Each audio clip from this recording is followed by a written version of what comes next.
لو بتلعب بالاسود اوعى تقع في الفخ ده.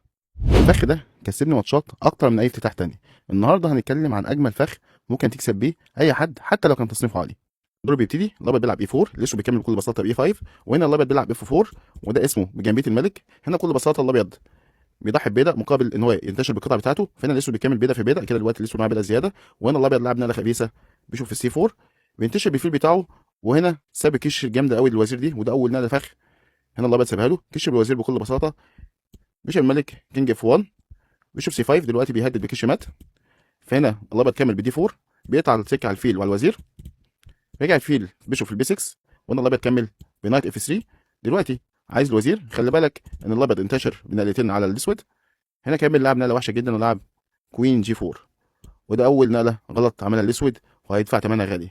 هنا الابيض لعب بيشوب تكس اف 7 بكش، نقله جامده جدا. وهنا نكمل كينج اي 7. طبعا ما ينفعش ياكل، عشان لو اكل بكل بساطه بيخسر وزيره في نقله واحده. كش دبل اتاك للملك والوزير، عشان كده هنا ما اكلش الفيل، وهنا لعب كينج اي 7 بكل بساطه عايز الوزير، وهنا لعب كينج جي 3، وهنا الابيض لعب نقله ممتازه هي نايت سي 3. النقله دي خبيثه جدا.